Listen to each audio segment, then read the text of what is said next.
ताकतवर हो जाएगी। और सेकंड इफेक्ट के अंदर अगर वो इस डैगर से किसी किसी के ऊपर हमला करता है तो फिर जो हमला होगा उसके अंदर से ब्लीडिंग होगी, तो वो ब्लीडिंग पर सेकंड में 1% से बढ़ती जाएगी। और ये काफी अच्छी एबिलिटी है। मतलब बॉस फाइट के अंदर तुम एक बार इसे स्क्रैच मार देते हो और अगर खून बहने लगा तो उसकी हेल्थ धीरे धीरे कम होती ही जाएगी, just like shadow fight 2। Chang इन सभी चीजों से काफी ज्यादा खुश हो जाता है और उसे पता चल जाता है कि अब पूरी दुनिया के अंदर ऐसा कोई भी इंसान नहीं है जो चैंग को हरा सके। और ऊपर से हमारे चैंग ने पूरी नॉवल आखिर तक पढ़ी है और वही इस दुनिया के अंदर सिर्फ आखिरी बंदा है जिसने नॉवल को पूरी तरीके से कंप्लीट किया है। बाकी आधे लोगों ने तो बीच में ही छोड़ दिया था। चैंग हमें बताता है कि सेकंड स्टेज जल्द ही 3 दिनों के अंदर होने वाली है जहां से सेकंड अबायस स्पीसीज निकलेगी और चैंग बेशक वहां का भी रिवॉर्ड अपनी झोली के अंदर गिर आने वाला था। अगले सुबह जब चैंग स्कूल जाता है तब उसका दोस्त उसके ऊपर धप्पा करने की कोशिश करता है लेकिन चैंग उसे भाव ही नहीं देता है। चैंग के दोस्त को पता चल जाता है कि चैंग के अंदर कुछ चीजें बदल गई हैं। इसके बाद वो चैंग को बताना शुरू करता है कि उसने न्यूज में सुना होगा कि दुनिया बदलना शुरू हो गई है और विदेश पार तो ऐसा भी देखा गया है कि वहाँ पे किसी बंदे का सामना एक मॉन्स्टर से हो गया था। चैंग के दोस्त ने चैंग के खातिर फोटो और वीडियो दोनों को सेव करके रखा हुआ था। इसके बाद वो चैंग को उस बंदे की फोटो दिखाता है। इस बंदे का सामना मॉन्स्टर के साथ हो गया था और ये मॉन्स्टर वही मॉन्स्टर था जिसका सामना चैंग के साथ भी हुआ था। चैंग का दोस्त उसे और डिटेल देते हुए बताता है कि इस फॉरेनर का सामना इस मॉन्स्टर के साथ उसी जगह पे हुआ था जहाँ से कुछ दिनों पहले बिल्डिंग गायब हो गई थी। और सबसे कमाल की बात तो ये है कि इस बंदे ने बताया कि इसने जैसे ही उस मॉन्स्टर को हरा दिया तो फिर इसे एक अजब किस्म का रिवॉर्ड मिला और वो रिवॉर्ड और कुछ नहीं सुपर पावर थी जो कि थी लाइटनिंग एबिलिटी। जिसके बाद वो चैंग को पकड़ के उसे कहता है कि इस दुनिया में पावर से ज्यादा और कोई भी चीज कीमती नहीं है, इसीलिए कल या परसों या नरसों या फिर सरसों उनका सामना किसी भी मॉन्स्टर से हो जाता है तो वो भागेंगे नहीं, उन मॉन्स्टर का शिकार करेंगे और किसी भी कीमत पे सुपर पावर को लेके ही रहेंगे।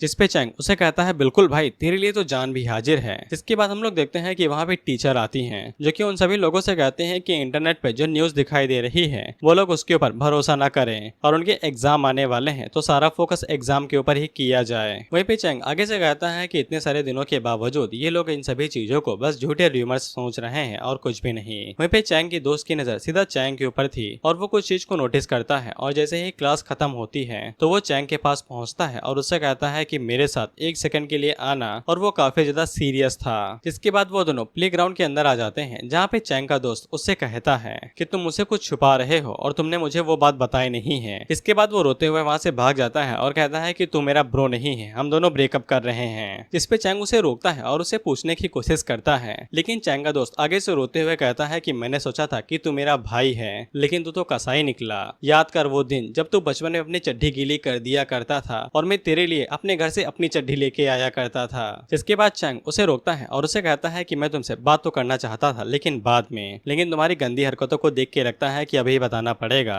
और चैंग के दोस्त का नाम ताकेतो है।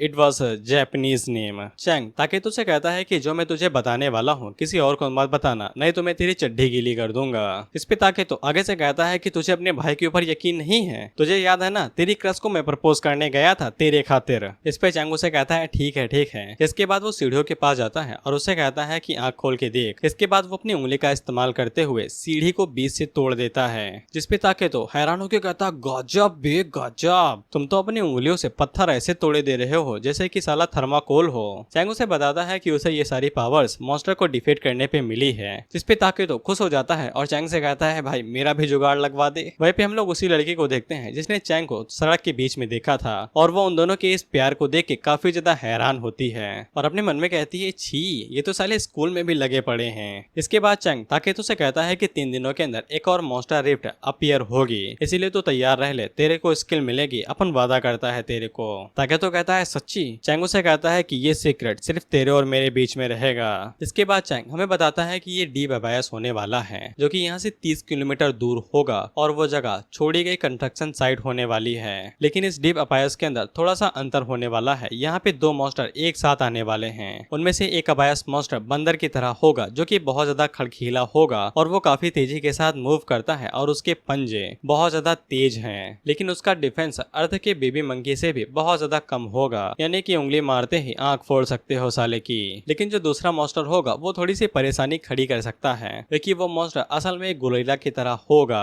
भले ही ये स्लो होगा लेकिन इसका डिफेंस और अटैक पावर बहुत ज्यादा हाई होगा। लेकिन चैंग को कोई भी दिक्कत नहीं थी, वो उसके करंट सेल्फ उन दोनों को काफी आसानी के साथ सप्रेस कर सकता था और वो उन दोनों को एक ही बार में मार देगा और आखिरी हमला ताकेतो को करने देगा, जिससे वहाँ पे सारा काम आसानी के साथ निपट जाएगा। लेकिन उसी टाइम पे चैंग को दिखाई देता है कि उसकी आंटी भागते हुए उसके पास आ रही हैं, जो कि चैंग को उसके घर जाने से रोकती हैं और उसे अपने साथ अपने घर पे ले जाना चाहती थी। इसे चैंग को समझ में आ जाता है कि उसके अंकल उसके घर के ऊपर दोबारा डेरा डाल लिए हैं और यहीं पे हमें पता चलता है कि जो चैंग का अंकल है वो उसके घर के ऊपर अपना अधिकार जता रहा है, जबकि उस घर के ऊपर अधिकार हमारे चैंग का है। इसीलिए आंटी चैंग से कहती है कि तुम्हें उस आदमी का सामना नहीं करना चाहिए और घर नहीं जाना चाहिए। लेकिन चैंग अपनी आंटी से कहता है कि उन्हें चिंता करने की जरूरत नहीं है, चैंग अपनी रक्षा कर सकता है। और इतना कहने के बाद वो घर की तरफ निकल जाता है। आंटी हमें बताती है कि चैंग बचपन से ही बहुत ज्यादा दिक्कतें सहता आ रहा है, लेकिन इसके बावजूद वो एक ताकतवर बच्चा है जो अपनी परेशानियों से भागता नहीं है और चीजों का सामना करता है। इसके बाद हम लोग चैंग के अंकल और उसके बेटे को देखते हैं, क्योंकि ये दोनों ही पैदाइशी कमीने हैं तो मैं इनके बारे में ज्यादा नहीं बताता हूँ। बस इतना जान लो कि ये लोग चैंग के घर के ऊपर कब्जा करने के लिए आए हैं, जबकि इनके पास पेपर्स भी नहीं है। इसके बाद चैंग वहाँ पे आता है जो कि बहुत ज्यादा गुस्से में था और उसका ऑरा रिलीज हो रहा था और वो उन दोनों को देखते ही उनसे कहता है कि तुम मेरे घर के अंदर आ सकते हो, इसका मतलब ये नहीं है कि तुम मेरे घर के अंदर कहीं भी हक सकते हो, अपनी गंदगी उठाओ और यहाँ से दफा हो जाओ। इस पे चैंग का चचेरा भाई उसके ऊपर चिल्लाने लगता है कि ये है वो है, ये है वो है। उसी टाइम पे उसका बाप उसे रोक लेता है और उससे कहता है, चैंग तू अभी भी छोटा बच्चा है और तेरी मदर मेरे साथ काफी अच्छे से रहा करती थी, लेकिन जब से तू अकेले रहने लगा है और तू कॉलेज जाने वाला है, इसीलिए अब तुझे समझ में आ जाएगा कि अकेले रहने का मतलब क्या होता है। इसीलिए ये ले, थोड़े से पैसे ले और यहाँ से दफा हो जा। इस पे चैंग का चचेरा भाई आगे से चिल्लाते हुए कहता है कि इसे पैसे देने की क्या जरूरत है, इसका सामान और इसे उठाओ और घर से बाहर फेंक दो। जिस पे चैंग उन दोनों से कहता है कि जाना तो तुम्हें चाहिए और मैंने कभी भी तुम लोगों के नाम पे ये घर की ही नहीं है। फिर चैंग का अंकल आगे से चिल्लाते हुए कहता है कि उसके पास क्या सबूत है कि ये घर उसका है, अगर वो कोर्ट जाना चाहता है तो फिर वो जा सकता है। यहाँ पे उससे ज्यादा चैंग के अंकल का दबदबा चलता है और वो आसानी के साथ कोर्ट के अंदर केस को जीत सकता है और उसके पास जीतने के कोई भी चांस नहीं है। इसके बाद हमें यहीं पे चैंग के पेरेंट्स के बारे में पता चलता है और वो अपने अंकल से कहता है कि उसने कभी भी उनकी मदद नहीं की, यहाँ तक कि जब उसके फादर हॉस्पिटलाइज्ड हो गए थे और उसकी मदर उनका ख्याल रखने के लिए बहुत सारी जॉब कर रही थी, लेकिन इसके बावजूद अंकल ने उसकी कोई भी मदद नहीं की। यहाँ तक कि चैंग भी अपनी मदद करने के लिए 3 से 4 जॉब किया करता था, लेकिन वहीं पे अंकल हमेशा दारू में धुत पड़ा रहता था और यहाँ तक कि उनके घर से पैसे भी चुरा लेता था। इसलिए चैंग उन दोनों से कहता है कि वो दोनों सुअर हैं और कुछ नहीं, जो बस खाते पीते और हकते हैं। अंकल लेकिन इसके बावजूद चैंग से कहता है कि तू चाहे जितना भी उड़ ले, ये घर मेरा है, अब या तो तू चाहे कोर्ट पे जाके केस कर या फिर घर से चला जा, चॉइस तेरी होने वाली है। वहीं पे चैंग का चचेरा भाई आग में घी डालते हुए कहता है कि तुम और तुम्हारी मदर दोनों ही चैंग के फादर की प्रॉपर्टी के ऊपर कब्जा करना चाहते थे, इसीलिए चैंग की मदर का एक्सीडेंट हो गया और वो मारी गई क्योंकि उनका कर्म खुद उनके पास आ गया था। इसके बाद वो चैंग की मदर का मजाक उड़ाते हुए कहता है कि your mother is a gold digger and a slut, जिससे चैंग का खून उबलने लगता है और वो काफी ज्यादा गुस्से में आ जाता है। इस पे चैंग का ब्रदर उससे कहता है, वाह भाई तुम तो गुस्से में एकदम सुअर लगते हो। वहीं पे चैंग का अंकल भी उसके ऊपर हंसते हुए कहता है कि तुम्हारे चेहरे को देख के तो ऐसा लगता है कि तुम अपने से बड़े को मारने वाले हो। और वो दोनों चैंग से कहते हैं कि आ जा, तेरे को मार के मैं भूत बना दूंगा, इसके बाद उसका एक्सॉर्सिज्म भी कर दूंगा। जिस पे चैंग उन लोगों से कहता है कि आज मैं ऑमलेट नहीं तहलका ऑमलेट बनाऊंगा, ये ले। इसके बाद वो अपने अंकल के ऊपर एक जोरदार घूंसा मारता है और वो उड़ते हुए पीछे जाके गिरते हैं। वहीं पे चैंग का चचेरा भाई उसके ऊपर बोतल लेके हमला करने की कोशिश करता है तो चैंग उसके पेट के ऊपर एक जोरदार घूंसा मारता है और वो पीछे जाके धड़ाम से जाके गिरता है। जिसके बाद वो दोनों तहलका ऑमलेट खाने के बाद अपना पेट पकड़ के बैठ जाते हैं और चैंग से कहते हैं कि वो उसके ऊपर केस करने वाले हैं। चैंग वहां से जाते हुए कहता है कि सबसे पहले बवासीर का इलाज करवाइए, जिसके बाद जो करना है कर लीजिए। वहीं पे चैंग का चचेरा भाई अपने बाप से कहता है कि आप उसे ऐसे ही जाने थोड़ी ना देंगे, यहाँ का चीफ आपका दोस्त है ना, जल्दी से उसे बुलाइए और उसका हथली पसली तोड़वाइए। वहीं पे चैंग अपने मन के अंदर सोचता है कि सेकंड अबायस के जरिए जैसे ही अटैक होगा तो दुनिया चेंज होना शुरू हो जाएगी, इसीलिए जब तक करंट जुडिशियल सिस्टम यानी कि न्यायशालय बदलता नहीं है तब तक उसे प्रॉब्लम को दूर ही रखना चाहिए और 3 दिनों के बाद ये सारा काम खत्म हो जाएगा, जिसके बाद चैंग अपना बदला अपने हाथों से ले सकता है। इसके बाद वो अपना सारा सामान बांटता है और वहाँ से जाते हुए कहता है कि ये जगह उन लोगों की हुई, जैसे चाहे वैसे वो लोग रह सकते हैं। वहीं पे चैंग के अंकल को यकीन ही नहीं होता है कि चैंग ये जगह छोड़ के सच में चला गया, लेकिन उनका बेटा अभी भी चैंग के ऊपर सनका हुआ था तो वो कहता है कि चीफ को बुलाओ भाई। इसके बाद अगला सीन लव होटल का होता है। खैर वहाँ पे चैंग आता है और वो 2 रातों के लिए होटल को बुक करने की कोशिश करता है। होटल की लेडी उससे कहती है कि बच्चे अगर तुम भाग के आए हो तो फिर तुम्हारी किस्मत कमाल की है, हमारे पास यहाँ पे मसाज सर्विस भी है, क्या तुम लेना चाहोगे? और अगर ये लव होटल है तो मसाज सर्विस तुम्हें पता ही होगी कि कैसी होगी। इसके बाद चैंग आगे से कहता है दीदी रहने दो, मैं अपने हाथों से ही खुश हूँ। चैंग अपने मन के अंदर सोचता है कि ये होटल वाले सच में किसी हाई स्कूलर को रहने के लिए दे सकते हैं। और वहीं पे चैंग का मोटिव ये था क्योंकि ये जगह अबायास डीप के काफी ज्यादा पास पड़ती है, इसीलिए उसने इस होटल को चूज किया था। वहीं पे होटल वाली दीदी मौके पे चौका मारते हुए कहती हैं क्या तुम नर्वस हो? वैसे मैं बता दूं कि यहाँ की लड़कियां काफी ज्यादा प्यारी और अच्छी हैं। और वो चैंग को छूने की कोशिश कर ही रहे थे कि उसी टाइम पे चैंग अपना हाथ पीछे खींच लेता है और कहता है कि नहीं नहीं मैं बिल्कुल ठीक हूँ। इसके बाद रिसेप्शन वाली उसे बता देती है कि उसका रूम नंबर 208 है और वो सेकंड फ्लोर पे है। और क्योंकि ये एक लव होटल था इसीलिए हमें एक कमरे से गुलाबी दिल बाहर दिखाई देते हैं। वहीं पे चैंग को काफी ज्यादा परेशानी हो रही थी और उसी के बाद हम लोग किसी को देखते हैं जो कि मीठी मीठी आवाजें निकाल रही थी। इसके बाद हमें पता चलता है कि चैंग असल में आवाजों की वजह से परेशान हो गया था, क्योंकि आवाजें उसके दीवालों को चीरते हुए सीधा उसके कानों में कह के जा रही थी।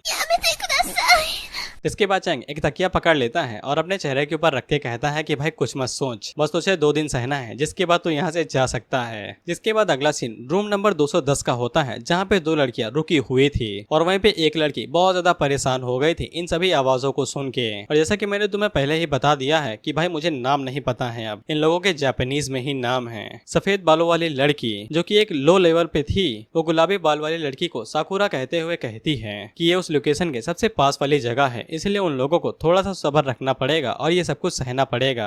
यानी कि ये साकुरा किसी फैमिली की यंग डॉटर होगी और ये उसकी बटलर कुछ होगी। लेकिन साकुरा को काफी ज्यादा परेशानी हो रही थी इन आवाजों की वजह से। जिसके बाद हमें पता चलता है कि सफेद बालों वाली लड़की का नाम मियो है। वहीं पे साकुरा मियो से पूछती है कि वो क्या सोचती है, जिसपे मियो उस लड़की को चीखों के बारे में एक्सप्लेन करते हुए कहती है कि उसकी सांसों की वजह से मुझे लगता है कि वो आवाजों का नकली नाटक कर रही है और उस लड़की की ब्रीदिंग की वजह से मुझे ऐसा लगता है कि वो 10 सेकंड के अंदर ही व्हाइट फ्लैश अटैक करने वाला है। तो फिर साकुरा मियो के ऊपर चिल्लाते हुए कहती है कि मैं आवाजों की नहीं कंस्ट्रक्शन साइट के बारे में बात कर रही हूँ, जहाँ पे वो लोकेशन है। जिसपे मियो उसे कहती है कि अच्छा तुम्हारा ये मतलब था, मुझे लगा कि तुम आवाजों के अंदर थोड़ा सा इंटरेस्टेड हो। जिसके बाद मियो सीरियस होकर कहती है कि दुनिया चेंज होने वाली है और जिंदा रहने के लिए हमें इस दुनिया के अंदर अजीबोगरीब मॉन्स्टर्स को हराना ही पड़ेगा। और वहीं पे मियो का मकसद ये था कि वो साकुरा की मदद करना चाहती है ताकि साकुरा पावर को होल्ड कर सके।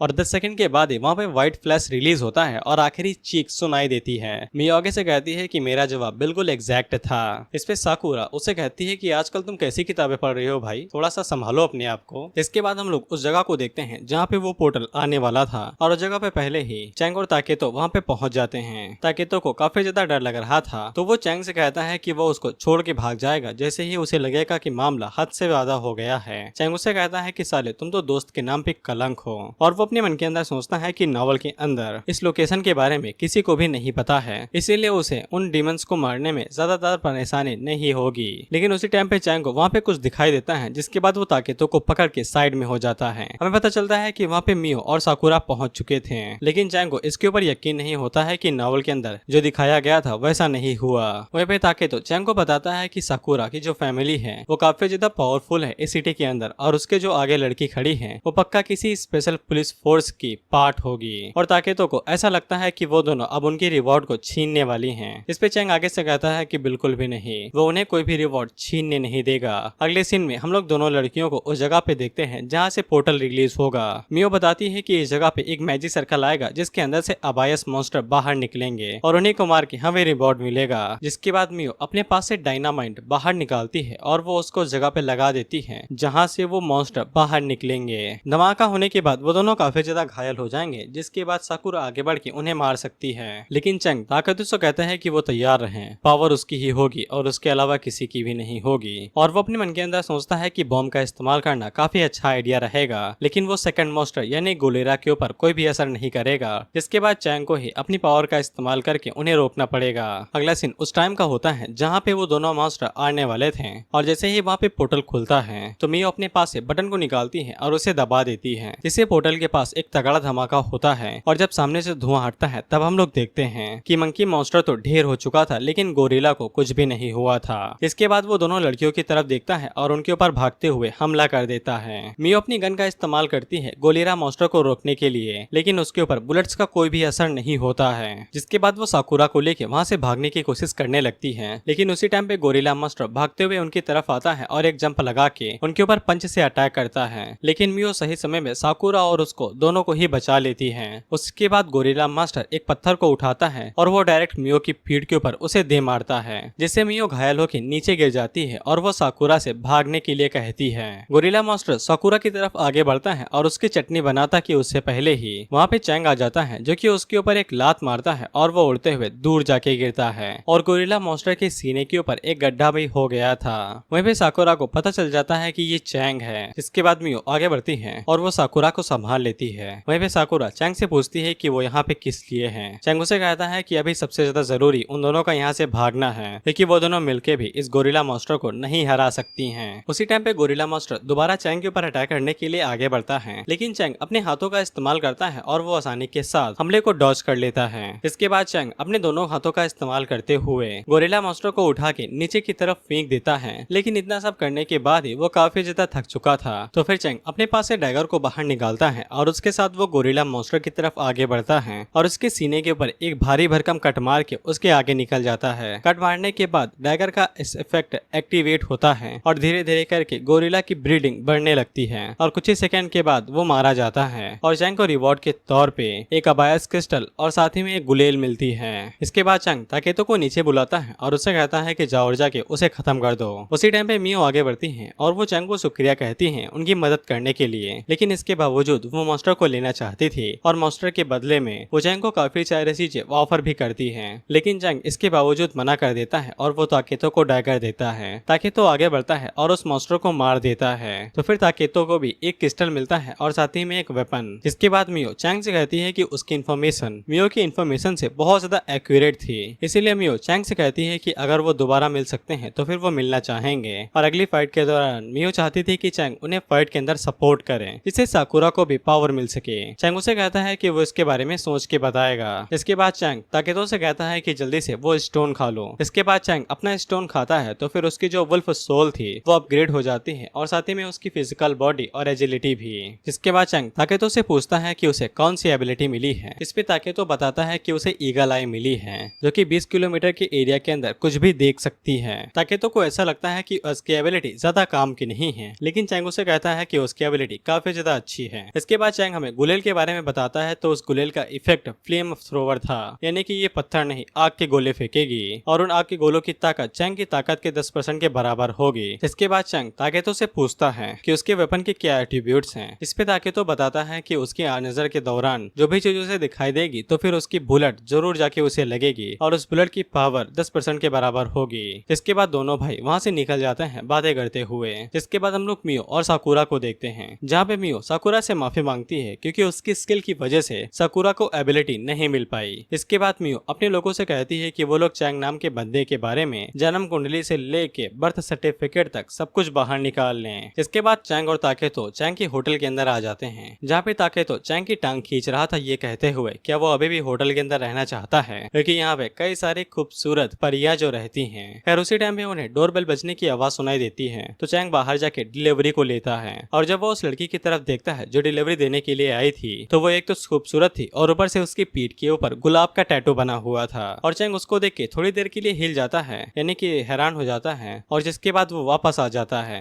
और वापस आने के बाद चैंग हमें लोगों को बताता है कि कुछ ही दिनों के अंदर नॉर्मल सूरज अपना रंग बदल के हरा हो जाएगा और जैसे ही हरा सूरज बाहर आएगा तो पूरी दुनिया हरी हो जाएगी। सारी दुनिया को एक अजीब सी आवाज सुनाई देगी जो कि ये कह रही होगी कि पूरी दुनिया अब डीप अबायस के कंट्रोल के अंदर है। इसके बाद दुनिया के जितने भी नेशंस होंगे वो सभी इस बात को सीरियसली लेंगे और एक इमरजेंसी कॉन्फ्रेंस को रखेंगे। और जैसे ही तीसरा चौथा जोन यहाँ पे आएगा तो फिर इंसानों को उनकी पावर दिखने लगेंगी। इसके बाद दुनिया अपने तरफ से एक स्पेशल ट्रेनिंग टीम को शुरू करेगी, जिनके अंदर सुपर पावर्स वाले लोग होंगे और साइंटिस्ट दुनिया के इधर उधर घूमेंगे और वो लोग नए किस्म के वेपन्स का इजाद करेंगे, जिनकी मदद से वो लोग मॉन्स्टर के खिलाफ लड़ाई लड़ सकेंगे। लेकिन इसके बावजूद इंसानियत हार जाएगी, यहाँ तक कि एडवांस वेपन भी डीप अबायस के मॉन्स्टर का बाल तक तक नहीं उखाड़ पाएंगी। अगले सीन में हम लोग चैंग और ताकेतो को देखते हैं, जहाँ पे वो लोग डिनर कर रहे थे। उसी टाइम पे चैंग को अचानक से कुछ याद आता है, तो फिर वो भागते हुए वहाँ से निकल जाता है। जिसके बाद चैंग भागते हुए रिसेप्शन वाले के पास जाता है और उससे पूछता है कि एक खूबसूरत लड़की डिलीवरी करने के लिए आई थी, क्या रिसेप्शन वाली को पता है कि वो कहाँ पे गई है। रिसेप्शन वाली इसके लिए साफ मना करती है और कहती है कि वो उस लड़की के पीछे थोड़ी ना घूमती है, वो यहाँ पे फ्रीलांसर का काम करती है जो एक ही दो बार दिखाई देती है। चैंग उसे पूछता है कि वो किस रूम के अंदर रुकी हुई है, तो वो लड़की इन्फॉर्मेशन देने से मना कर देती है। जिस पे चैंग आगे से 2-3 नोट के बंडल फेंकता है और कहता है कि अब बताओ, तो फिर वो लड़की इन्फॉर्मेशन बता देती है कि वो रूम नंबर 502 के अंदर रुकी हुई है। जिसके बाद चैंग रूम की तरफ जाने लगता है और हम लोगों को बताता है कि इस दुनिया के अंदर 12 एबिलिटी यूजर होते हैं जिनको 12 स्टार्स कहा गया है। इंग्लिश में कूल लगता है, 12 सितारे कहूंगा तुम्हें अच्छा लगेगा क्या।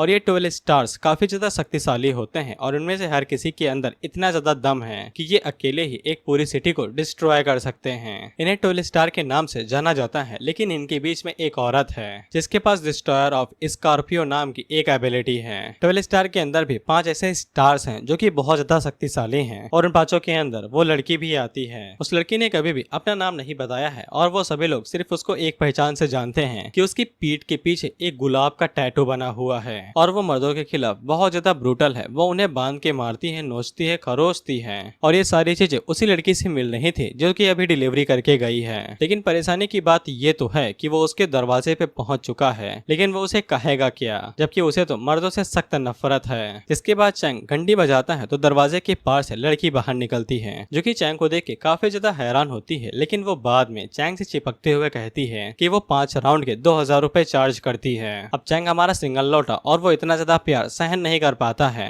इसीलिए डर के मारे से वहाँ से भाग जाता है और कहता है कि बाद में मिलेंगे। स्कॉर्पियो को समझ में आ जाता है कि ये बच्चा बहुत ज्यादा अजीब है और वो ज्यादा देर तक यहाँ से रुक नहीं सकती है, उसे जगह को चेंज करना पड़ेगा। चैंग अपने कमरे के अंदर आता है और उसे समझ में नहीं आता है कि अब वो क्या करे, इसीलिए वो चुपचाप सो जाता है और अगली सुबह जब उसकी नींद खुलती है तब वो ताकेतो से कहता है कि इधर आके देखो, माहौल गर्म होने वाला है क्योंकि सूरज चाचू अब रंग बदलने वाले हैं। अगले सीन में हम लोग देखते हैं कि सूरज के अंदर से एक अजीब सा ब्लास्ट होता है। इसके बाद सूरज अपना रंग बदलना शुरू करता है और उसकी किरणें पीली से हरी हो जाती हैं। सिटी के अंदर जितने भी लोग थे वो सभी इस चीज को देख के काफी ज्यादा हैरान हो जाते हैं और उन सभी लोगों को लगता है कि ये कोई सुपर मून होगा जो हरा हरा है। इसके बाद हम लोग स्कॉर्पियो को देखते हैं और वो अपनी जगह बदल के वहाँ से जा ही रही थी और उसे भी सूरज हरा होते हुए दिखाई देता है, लेकिन उसे इन सभी चीजों से कोई फर्क नहीं पड़ता है क्योंकि इसे कैंसर था और कुछ ही दिनों के अंदर ये मरने वाली थी। जिसके बाद वो आसमान को देखते हुए कहती है कि ये तो काफी ज्यादा खूबसूरत है और तभी उसे अंतरिक्ष के अंदर एक बिच्छू का टैटू या फिर निशान दिखाई देता है जो कि तारों से बना हुआ था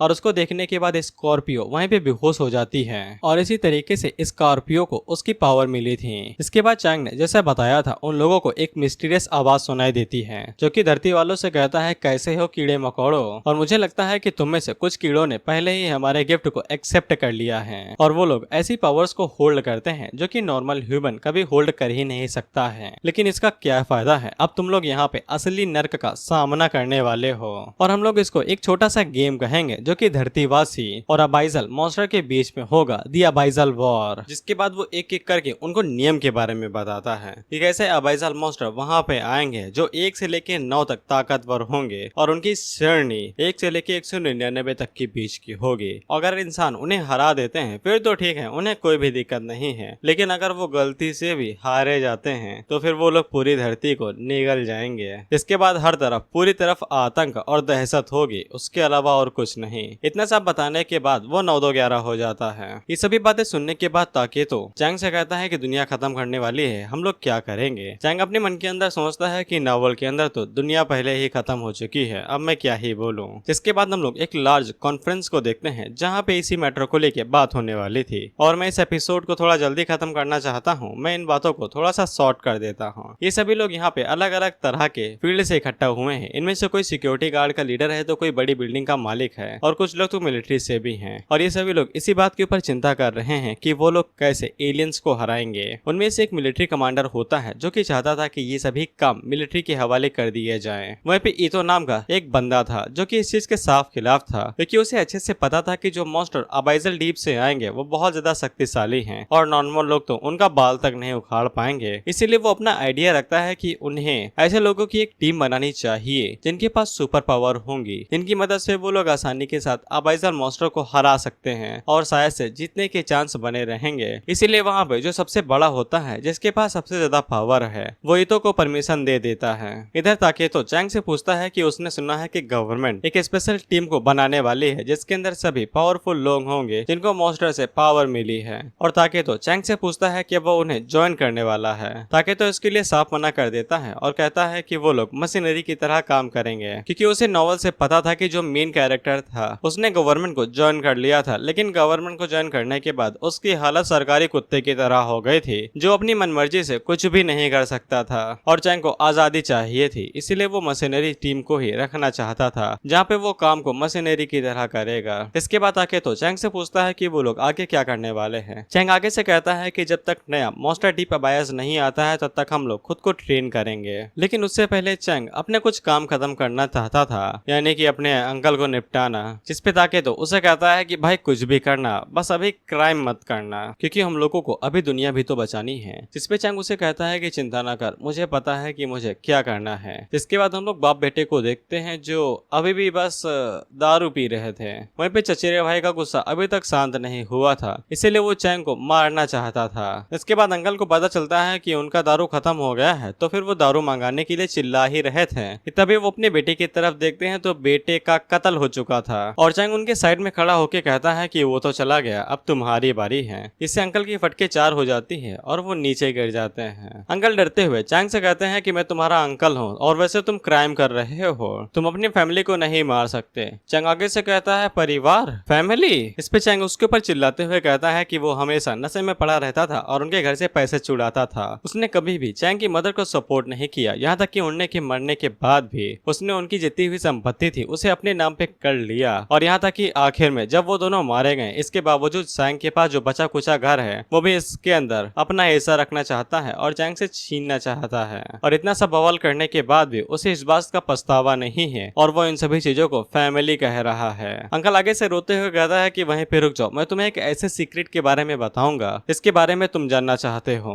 चैंग आगे से कहता है कि मुझे कोई भी सीक्रेट नहीं जानना है, अब मैं तुम्हें सीधा नर्क पहुंचा के ही रहूंगा। लेकिन चैंग आगे बढ़ पाता कि उससे पहले ही अंकल कहते हैं कि उन्हें पता है कि चैंग के फादर और मदर को किसने मारा है। जिसे चैंग काफी ज्यादा हैरान होता है, लेकिन वो बाद में गुस्से से भर जाता है और अपने अंकल से कहता है कि किसने मारा है उन्हें। जिसपे अंकल बताता है कि पुलिस चीफ के भतीजे ने, जब वो दारू पी के गाड़ी चला रहा था तब उसने चैंग की मदर को उड़ा दिया। चैंग को गुस्सा आता है और वो उसे कहता है कि ये जानते हुए भी तुमने उनके लिए कुछ भी नहीं किया। दरअसल अंकल चीफ को ब्लैकमेल कर रहे थे पैसों की खातिर, इसीलिए वो ये मामला दबाए बैठे थे और इसी वजह से पुलिस ने कभी भी इस केस के ऊपर ध्यान से तहकीकात नहीं की और सच्चाई हमेशा दबी की दबी रह गई। इतना बताने के बाद अंकल वहाँ से जा ही रहा था कि उसी टाइम पे चैंग का टाइगर उड़ते हुए आता है और वो उसके सीने के आर पार हो जाता है। लेकिन इतना काफी नहीं थे तो चैंग अपने टाइगर को वापस बुलाता है, जिसके बाद अंकल वहीं पे मारे जाते हैं। ताकि तो घर के अंदर आता है तब वो डेड बॉडी को देख के हैरान हो जाता है। चैंग उसे कहता है कि दुनिया खत्म होने वाली है, लोग ऐसे ही मरते रहेंगे, उसे इन सभी चीजों की आदत डाल लेनी चाहिए। इसके बाद चैंग उसे कहता है कि हम लोग यहाँ से जितना सामान है वो सभी पैक करेंगे और 2 हफ्तों के लिए ट्रेनिंग पे जाएंगे, जहाँ पे तुम अपनी ईगल आई को ट्रेन करना सीखोगे। इसके बाद हम लोग मियो और साकुरा को देखते हैं और ये 2 हफ्ते बाद का सीन था, जहाँ पे चैंग इन लोगों के साथ काम करने के लिए मान गया था और मियो को पक्का यकीन था कि चैंग की मदद से साकुरा को पावर मिल ही जाएगी। इसके बाद साकुरा मियो से पूछती है कि उसने चैंग के बैकग्राउंड के बारे में चेक किया तो उसे क्या पता चला। इस पे मियो को बस इतना ही पता चला था कि चैंग के रिलेटिव उसका जीना हराम कर रहे हैं। जिसके बाद ये लोग उस जगह पे पहुंच जाते हैं जहाँ पे इन्हें जाना था।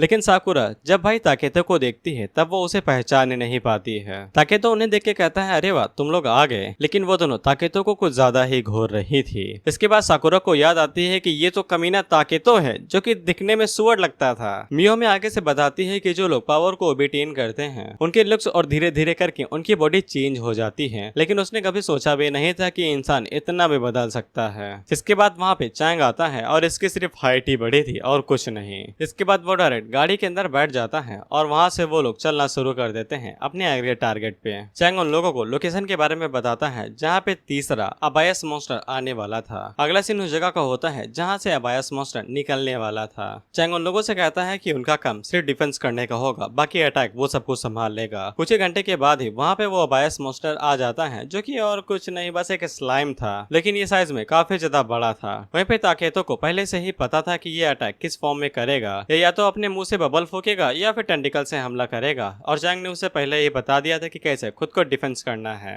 इसके बाद स्लाइम मास्टर अपने टेंटिकल्स का इस्तेमाल करते हुए चैंग के ऊपर हमला शुरू कर देता है। वहीं पे ताकेतो अपनी ईगल आई का इस्तेमाल करता है और अपनी गन का इस्तेमाल करते हुए जितने भी टेंटिकल्स थे उन सभी को काट देता है। चैंग भी तेजी के साथ आगे बढ़ता है और वो टेंटिकल्स को काटते हुए तेजी के साथ आगे बढ़ता है और जंप मार के हवा में घूमते हुए टेंटिकल मॉन्स्टर के सर के ऊपर लगी हुई चुटिया को काट देता है, जिसके बाद टेंटिकल मॉन्स्टर वहीं पे मारा जाता है। जिसके बाद वो मियो और साकुरा को बुलाता है कि यहाँ पे आओ और जल्दी से इसका काम खत्म करो। साकुरा चैंग का डैगर पकड़ती है और वो टेंटिकल मॉन्स्टर को मारने ही वाली थी कि उससे पहले ताकेतो उन लोगों से कहता है कि वहां से हट जाओ। इसके बाद हम लोग देखते हैं कि वहां पे एक तगड़ा धमाका होता है, लेकिन सही टाइम पे चैंग और मियो वहां से हट जाते हैं तो वो लोग खुद को बचा लेते हैं। इन लोगों को पता चलता है कि इनके ऊपर हमला करने वाला असल में एक बुढ़ा आदमी है, जो कि उन लोगों से साफ कहता है कि मॉन्स्टर को छोड़ दो और यहाँ से निकल जाओ, मुझे कोई भी दिक्कत नहीं है। लेकिन चैंग को ये बिल्कुल भी मंजूर न था, इसीलिए वो अपना पंच उठाता है और सीधा उस आदमी के ऊपर दे मारता है। लेकिन इस आदमी के पास भी कुछ कमाल की सुपर पावर्स थी और वो चैंग के हाथ को बड़ी आसानी के साथ ही ब्लॉक कर लेता है। चैंग तुरंत समझ जाता है कि ये उसकी गुद्दी चटका सकता है, इसीलिए वो फुर्ती के साथ पीछे हट जाता है और इसे ये भी पता चल जाता है कि इसके पास मैनिपुलेशन टाइप की कोई एबिलिटी है, जिनकी मदद से वो लोहे की गोंदों को कंट्रोल कर सकता है। जिसके बाद ताकेतो अपनी एबिलिटी का इस्तेमाल करते हुए उस आदमी के ऊपर गोलियों की बरसात कर देता है। लेकिन वो आदमी, जैसा कि हमें पता है कि वो अपनी एबिलिटी की मदद से लोहे की गेंदों को कंट्रोल कर सकता है, तो वो उनका इस्तेमाल करते हुए जितने भी बुलेट्स थे उन सभी को भाई आसानी के साथ ब्लॉक कर लेता है। लेकिन उसी टाइम पे ताकेतो एक ऐसी बुलेट का इस्तेमाल करता है जो कि फायर बुलेट थी, और जब वो आदमी उनको अपनी लोहे की गेंदों की मदद से ब्लॉक करने की कोशिश करता है तब उसकी सारी गेंदें डिस्ट्रॉय हो जाती हैं और साथ ही में वो गोली उसके कंधे के आर पार हो जाती है, जिससे वो घायल होकर नीचे बैठ जाता है। चैंग उसे कहता है कि वो लोग उसे मारेंगे नहीं, बस वो सवालों का जवाब दे दे। लेकिन उसी टाइम पे वो फुर्ती के साथ आगे बढ़ता है और चैंग को इग्नोर करते हुए ताकेतो के पास जाता है और उसके ऊपर एक जोरदार घूंसा मारता है। ताकेतो हाथ की मदद से उसे ब्लॉक करने की कोशिश करता है, लेकिन फोर्स की वजह से दीवार से जा टकराता है। चैंग को इससे गुस्सा आता है और वो भागते हुए उसके ऊपर हमला करने की कोशिश करता है, लेकिन वो आदमी चैंग का भी बाप था और वो चैंग का मुंह पकड़ता है और उसे उठा के नीचे पटक देता है। जिसके बाद वो चैंग के ऊपर एक जोरदार मुक्का मारने के लिए फोर्स ले ही रहा था कि चैंग अपने हाथ की मदद से उसे ब्लॉक कर लेता है, लेकिन इसका कोई भी फायदा नहीं था। वो आदमी अपनी पावर्स को रिलीज करते हुए चैंग के ऊपर हमला करता है और धड़ाधड़ उसके मुंह के ऊपर घूंसों की बरसात कर देता है। इसके बाद वो चैंग के ऊपर एक मुंह पे जोरदार घूंसा मारता है तो फिर चैंग वहीं पे नॉकआउट हो जाता है। मियो अपने पास गन निकालने की कोशिश करती है, लेकिन वो बंदा उसे कहता है खूबसूरत महिला वहीं पे खड़ी रही है, कुछ करिएगा नहीं। लेकिन मियो बात नहीं मानती है तो वो बंदा तेजी के साथ मियो की तरफ आगे बढ़ता है और उसके पेट के ऊपर अटैक करके उसे भी एक झटके में नीचे गिरा देता है। वो बंदा साकुरा से भी यही कहता है, प्यारी लड़की हिलना नहीं। जिसके बाद वो साकुरा से कहता है कि अच्छा यही होगा कि तुम इन्हें हॉस्पिटल लेके जाओ, इससे पहले कि ये लोग मारे जाएं। उसी टाइम पे उसे कुछ महसूस होता है और जब वो पीछे मुड़ के देखता है तो चैंग तेजी के साथ आगे बढ़ता है, जो एक सरप्राइज अटैक करके उस बंदे को भाई दूर फेंक देता है। इसके बाद वो बंदा वहीं पे नॉकआउट हो जाता है। इसके बाद चैंग भागते हुए ताकेतो के पास जाता है तो उसे पता चलता है कि ताकेतो ठीक है और उसका हाथ नहीं टूटा है। इसके बाद वो लोग मियो की तरफ देखते हैं, तब उसे होश नहीं आ रहा था। लेकिन चैंग सबसे पहले साकुरा से कहता है कि मॉन्स्टर को मार दो जाके, तो साकुरा आगे बढ़ के मॉन्स्टर को मार देती है। इसके बाद वो लोग मियो को पकड़ते हैं और हॉस्पिटल के लिए निकल जाते हैं। वहीं पे साकुरा को उसकी स्किल मिल चुकी थी और इसी के साथ ये एपिसोड यहीं पे खत्म होता है। और आई एम सॉरी, लेकिन मैं ये सीरीज यहीं पे ड्रॉप कर रहा हूँ और मुझे बाद में पता चला कि इसे प्रिंस एक्सप्लेनर ने पहले से ही एक्सप्लेन कर दिया है।